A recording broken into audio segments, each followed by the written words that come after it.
बिल्कुल बिल्कुल, मैं आ रही हूँ सर, लौटूंगी आपके पास। बहुत सारे सवाल अभी मेरे मन में, और मुझे याद है सरोजनी नगर में ऐसा ही, जब भीड़ भाड़ वाले इलाके में जहां पर चाट लोग खा रहे थे, वहां पर प्रेशर कुकर रख दिया गया था और धमाके हुए थे, काफी नुकसान हुआ था। एग्जैक्टली कितने लोगों की मौत हुई थी वो जरा देखना पड़ेगा, लेकिन ऐसे धमाके भीड़ भाड़ वाले इलाकों में किए जा चुके हैं। लेकिन त्रिपाठी जी, ये सिर्फ पीठ थपथपाने का वक्त नहीं है, ये वो वक्त भी है जब आपको समझना पड़ेगा कि अलकायदा जैसे संगठन भारत में पैर पसार रहे हैं। और मतलब सिर्फ इस पर राजनीतिक रूप से वाहवाही नहीं, उससे आगे भी बढ़ने की जरूरत है कि कैसे इसका अंत सोचा जाए। जैसा वो कह रहे हैं कि सिंगापुर मॉडल या अलग जगहों से हमारे लड़कों को अगर वो ब्रेन वॉश कर रहे हैं तो उसको भी रोकना एक बड़ी चुनौती होगी।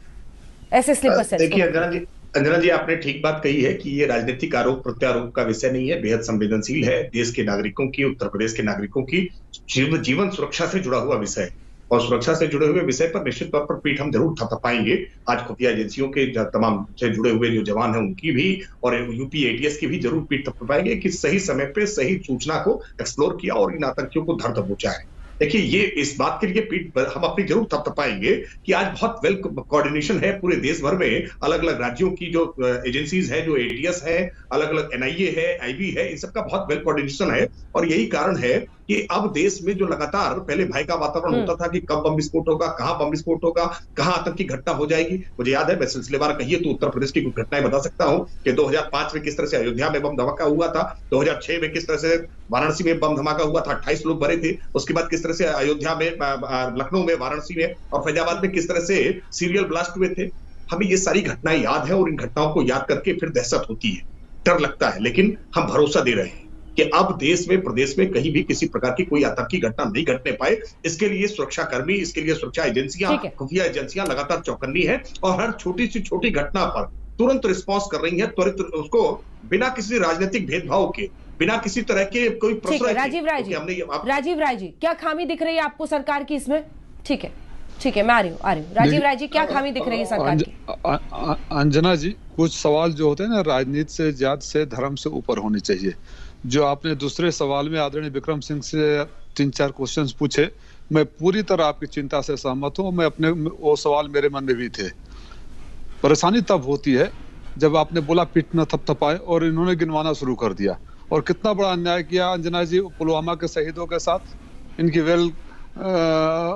वो एजेंसीज है, बता दे रही है, देश को आश्वासन दे रही है, सारे गिना लिए, पुलवामा के शहीदों का नाम नहीं लिया। 300 किलो आरडीएक्स पहुंच गया, चुनाव से पहले का मामला है, उसको चुनाव में लोगों ने भुगा लिया और आज तक देश को नहीं पता है वो कैसे पहुंचा। मैं ये कहना चाहता हूं कि बहुत गंभीर चिंता का विषय है। इस पर न पीठ थपथपाने की, ना अननेसेसरी पॉलिटिसाइजिंग करने की जरूरत है। जांच एजेंसियों के जो हमारे अधिकारी, जो हमारे जवान पकड़े, निसंदेह बधाई के पात्र हैं। और मैं बस इतना ही उम्मीद करता हूँ, इतना ही निवेदन करता हूँ सरकार से कि इसको पुलवामा मत बनाना, क्योंकि तब लोकसभा का चुनाव था, विधानसभा का चुनाव है। इसको लॉजिकल कंक्लूजन में ले जाना। और सवाल सिर्फ उत्तर प्रदेश का नहीं है।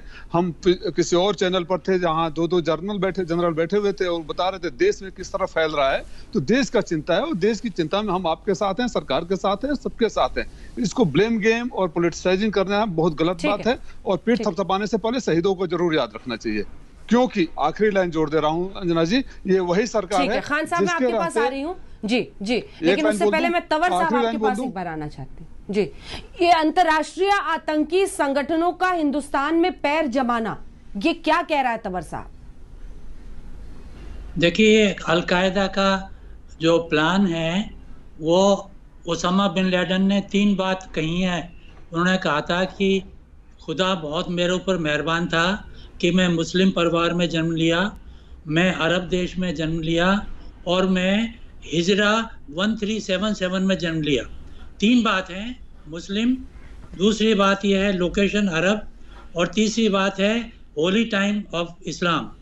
तो हिंदुस्तान में जो हमारी सिचुएशन आज है, अलकायदा कभी भी ऑपरेशन करता है तो उस देश की सिचुएशन को वो पहले भांपता है। हमारे देश में अभी रिसेंटली जो सिचुएशन, सिक्योरिटी सिचुएशन हुई है, वो सिचुएशन ऐसी है कि अलकायदा को लग रहा है कि अब हमारे ऑपरेशंस आसानी से ऑर्गेनाइज किए जा सकते हैं।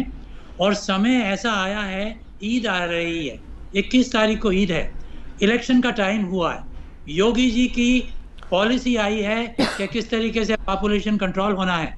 अफगानिस्तान से अमेरिकन जा रहे हैं।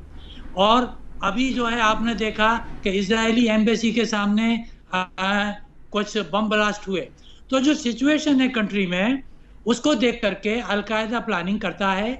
और ये जो आपकी काकोरी सेल है, जो सेल अभी खोली है, एटीएस को बधाई दूंगा कि बड़ा अच्छा टाइमली, क्योंकि ऑपरेशन रेड के बाद तो सारी चीज़ सामने आती हैं, लेकिन इसमें पीछे कितना कठिन परिश्रम होता है। तो अलकायदा ने भी बहुत परिश्रम किया है। और जब से गजवाल हिंद के नाम से इन्होंने ऑर्गेनाइजेशन अल जवाहिर ने शुरू किया, तो उसकी नींव बड़ी तेजी से हिंदुस्तान में फैल रही है। तो ये हमारे लिए समस्या है। और अलकायदा के ऑपरेशंस बड़े भयानक हैं।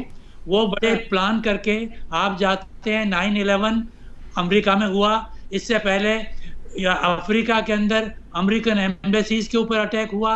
तो अलकायदा की प्लानिंग बड़ी डीप है। और हिंदुस्तान ऐसी बात नहीं है, हिंदुस्तान की एजेंसी भी तैयार हैं। लेकिन मुझे बड़ी खुशी है कि ये इतना बड़ा ऑपरेशन टाइमली डिटेक्ट हो गया। लेकिन अभी आवश्यकता है कि इन्वेस्टिगेशन बड़ी तेजी से और बड़ी